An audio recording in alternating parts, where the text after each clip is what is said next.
Здравствуйте, друзья!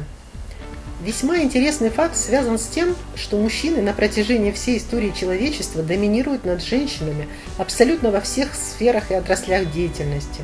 Наука, техника, спорт, живопись, музыка, литература, поэзия, военное дело, кулинария и даже юмор. Будем смотреть правде в глаза. В этот список входят даже конкурсы красоты для женщин, в жюри которых сидят в основном мужчины. Феминистки уже не раз пытались доказать всему миру, что основная причина их многовекового фиаско заключается не в желании самих женщин, а в том, что мужчины постоянно им все запрещали. Но вот незадача, как только у них появилась возможность, которая была и раньше, доказать обратное, ничего толком не изменилось. Все научные открытия до сих пор делают мужчины. Архитекторами как крупных, так и небольших сооружений являются тоже они.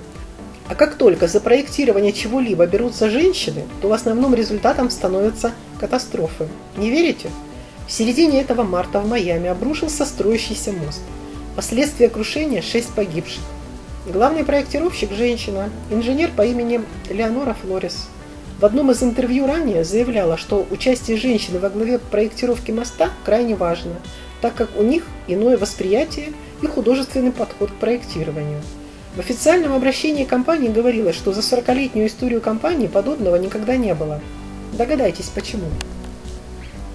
Со спортом тоже все предельно понятно. Мужчины сильнее женщин, а также более развиты физически. С военным делом все тоже предельно понятно.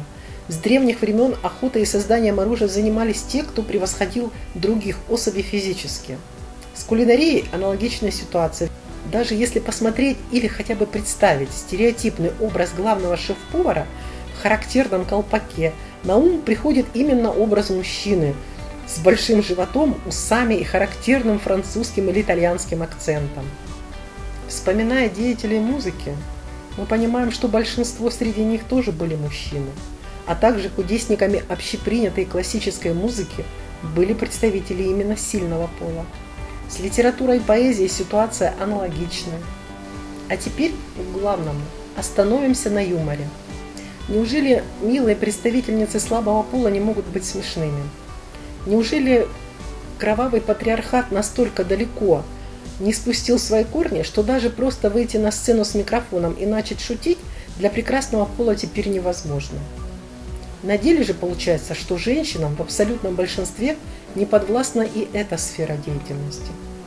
Прислушайтесь к тем историям, которые обычно рассказывают женщины. Это всегда описание ситуации, которая почему-то женщине кажется смешной. Посмотрите на любую действительно хорошую смешную шутку. Обычно это мужская шутка. Это практически всегда смешение несовместимых контекстов, персонажей, стилей речи. Женщины так просто не умеют. Если вам кажется, что женщина умеет смешно шутить, пообщайтесь с компанией ее друзей или ее мужчиной, и вы поймете, что она просто переняла большую часть шуток у него или у его друзей. Кстати, именно мужчины возглавляют списки лучших стендаперов. Я никоим образом не хочу обидеть представительниц прекрасного пола. Все очень просто. Как и всегда, ответ кроется в истории развития человечества. С давних времен мужчина всегда старался привлечь к себе внимание женщины. Кто-то ограничивался своим телосложением и физической силой, другие же пытались растопить сердце дам посредством распевания серенад под окнами возлюбленной. Третьи соревновались с конкурентами в улучшении навыков рисования картин, чтобы поразить своими шедеврами и мастерством владения кисти юных и невинных красавиц. У тех же, кто не обладал ни одним из вышеперечисленных навыков, а также профессиональных умений, шансы почти что приравнивались к нулю.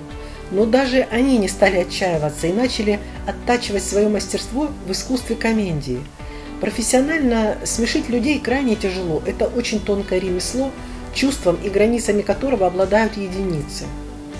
Но сильный пол практиковался в юморе на протяжении многих веков. Отсюда и такое превосходство в комедии. А женщинам эти способности просто не были нужны. И не нужны до сих пор. Есть ли среди слабого пола неплохие комедианты? Да.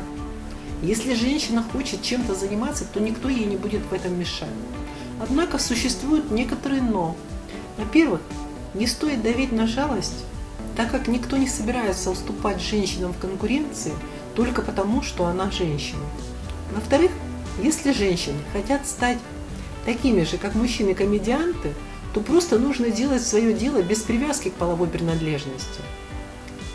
И в конце концов, лучше не идти против законов природы. Помните, природа может существовать без человека, а человек без нее нет, поскольку является ее частью. Дорогие женщины, слушайте шутки мужчин и наслаждайтесь ими, если они, конечно, удачные.